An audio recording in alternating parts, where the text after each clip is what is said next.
Hi everybody, my name is William Brown and I would like to welcome you to the inaugural video of the Texas Kitchen. Those of you who have supported my other YouTube channels, I thank you very much for your support and I hope you'll continue to do so with this one. Today I am going to cook collard greens in a crock pot, slow cooker collard greens. And for that, well, first of all, you need a whole lot of collard greens. And like all greens, you want to wash them really well. It's not with the sprayer. I mean, fill the sink up with water, submerge them, and swoosh them around real good. Okay, first of all, I'm not professionally trained. I'm not a chef or nothing. Basically, I'm a fat guy that likes to eat, and I can cook very well. I was left at home alone when I was like 9 years old, and I'd go in the kitchen and started messing with stuff. I've learned entirely by trial by error. So, burned a lot of things up, put too much garlic in a lot of things. At one time, I thought a clove of garlic was like the whole thing. So when it called for 2 cloves of garlic, whoa, yow, even the dog wouldn't eat that. So anyways, we're gonna make these collard greens. Got that. You're gonna need a couple cans of chicken broth, an onion, and some garlic cloves. Speaking of which, I've got 3 of them here. I'm going to go with some Cajun seasoning, some salt, some pepper, a little bit of olive oil, and of course some bacon. Now all these things, basically there's really no set amount. It's to taste, however much bacon. On that note, by the way, you can also use hog jowl, neck bones, smoked pork, ham hocks. Pretty much any kind of smoked pork will work. Ham, if you got the money for that. And what we're gonna do, okay, I'll show you the easy way to do a few things first. Okay, like whenever you got a minced garlic, which you have to do for this recipe, the easy way to get the cloves out of their little skins, because you know what a pain in the rear end that can be. Put them in a little bowl, pop them in the microwave. 30 seconds ought to do it, if they even last that long. Sometimes you'll hear them bounce off the roof of the microwave. They fly right out of there. But when they're done, well, they're already making noise in there. You can hear them. Oh, there goes one. Got a popper. Okay, that should be about enough. It's been like, 20 seconds. And you see they're kind of smoking there.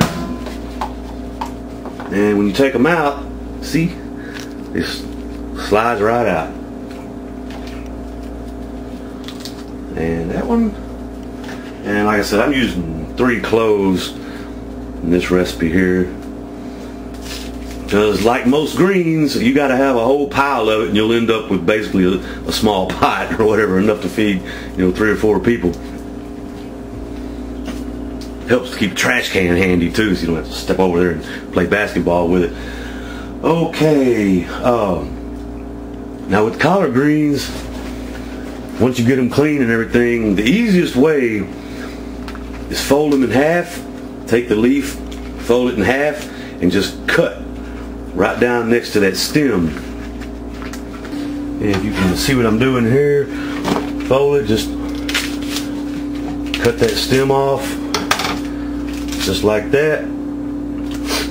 And I forget the name. There's a certain name for the technique where you take once you got the leaf, you take it and you roll it up like so. Slice it just like that.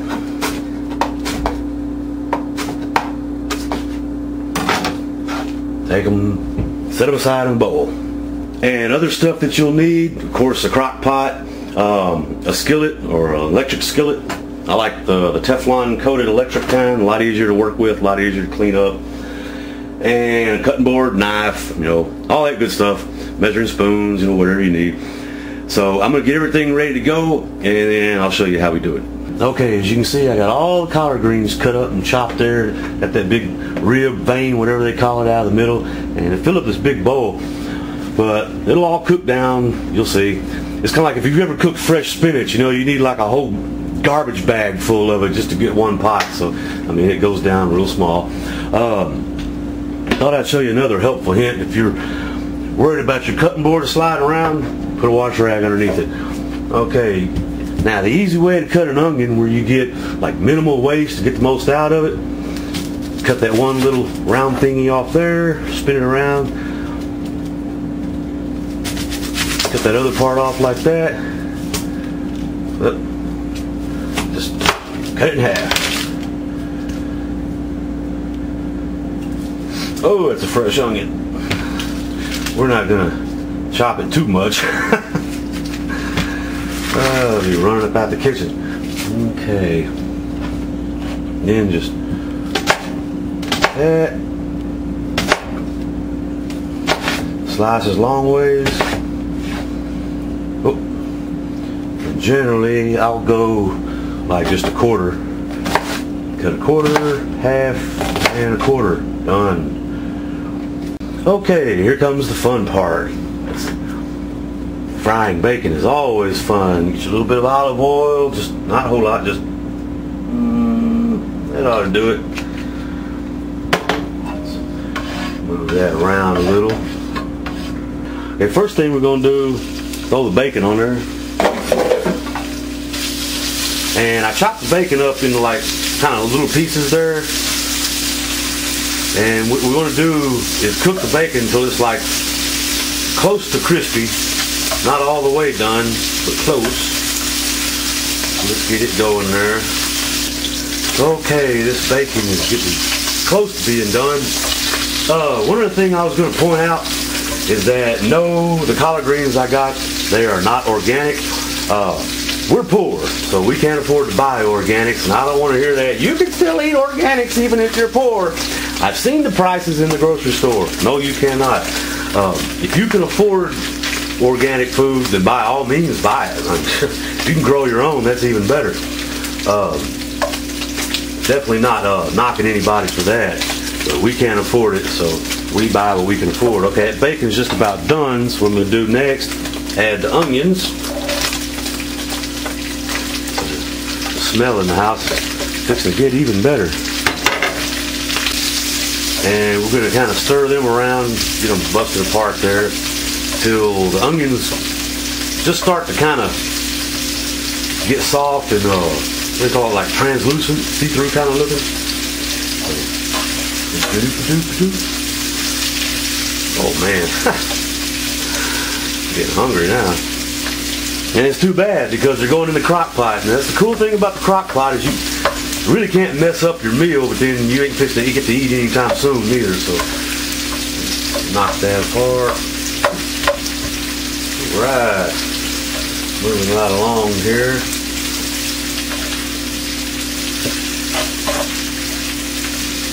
Just spread them out and let them sit for a second. Okay, the onions are starting to look the way you want them to look, kind of. Get that pasty whiteness out of them before they kind of start looking like, I don't know if you can see it on camera, but. Oh, and I forgot to mention that this is on like medium-high heat. I've got my skillet, set on 350, and the little light's still on, so it hasn't even really got that hot yet. Probably should have waited a little bit longer. It would take it so long. Then again, every time you add something to it, the light comes back on again because it cools the surface off. Okay, got that looking like we want it to look. Now we're going to add the garlic.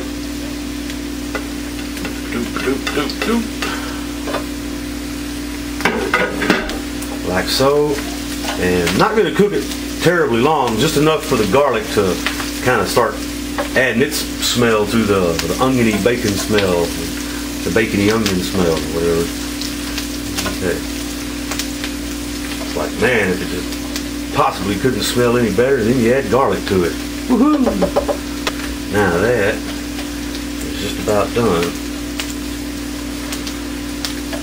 Onions are tender, garlic smells awesome, bacon is fairly crispy considering the amount of oil it's in. Yeah, you will be adding the oil, the drippings, whatever you want to call it, grease. It does go in the crock pot, so that's why you added a little bit of olive oil, because the bacon fat by itself wouldn't be enough. Flatten all that out real good and let it cook for just a couple minutes longer maybe.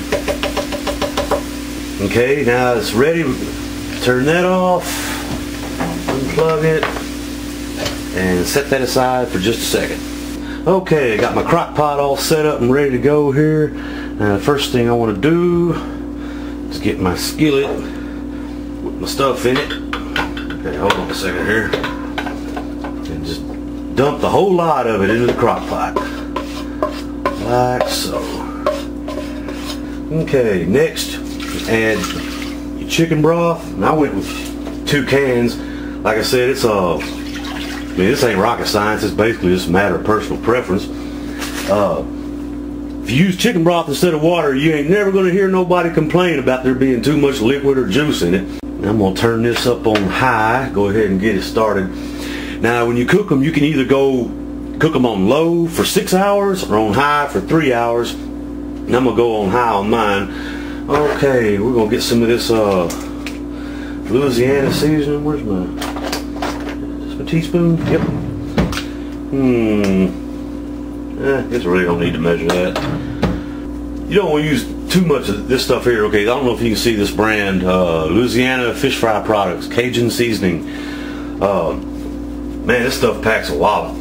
Usually I use seasoning salt on my food. I've gotten into the habit of using this. You don't have to use near as much, I've noticed. So probably about a teaspoon, 2 teaspoons maybe would be about as much as you want to use. And I'm going to add a little bit of cayenne pepper. Just a tad. Yeah. And, okay, I was going to use black pepper like I showed you at the beginning, but I changed my mind to some coarse ground black pepper. And this stuff especially, in fact, I bought this tub of it here about 1.5 years ago, and I use it all the time. It does not take much. And regular salt, a teaspoon maybe at the most, just a little bit like that. And that's about all you need. Stir that around real good. And of course the star of the show, collard greens. In they go. That ought to just about get it right there. Kind of get them move around. If you can get them all coated, the better. Probably should have poured that stuff in on top of them first, but usually I put the liquid parts in first and then add the other stuff. This is the first time I've tried collard greens in a crock pot. I need to get one of those big 10-quart pots or whatever, like the big ones. Like my old lady used to have one she made menudo in all the time. They might be in storage, I don't know. Anyways, I get them moved around there. That's about it right there. Like I said, 3 hours on high, 6 hours on low. These ones are on high. That's it, and we will come back later, see how it works out. Okay, I thought I'd show you what I was talking about a second ago. You can see how they've already gone way down. Remember, they were almost bulging out the top. They have been cooking on high for about 1 hour. And I knocked it down to low because I'm fixing to take off to go to the hospital to visit my wife. And so I'm going to let them cook on low for a little while, and when I get back, I should be ready to eat. See you then. Okay, here it is about 4 hours after I put it in the crock pot. Okay, I went 1 hour on high and then 3 hours on low because I had to go to the hospital and then do some grocery shopping right quick. And as you can see, well, I don't want to fog my lens up there. Stir it around. It's really shrunk up a lot. I've tried it. It is fantastic.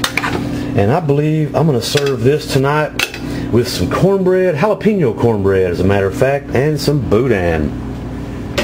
So, should be a winner. Anyways, you see the information box below, or the about section, I guess they call it now since YouTube's revised its look. There'll be the ingredients and about how much you need and all that stuff down below. Anyways, this is William Brown from the Texas Kitchen, and I do thank you very much for watching, and never trust a skinny cook. Until next time, God bless you.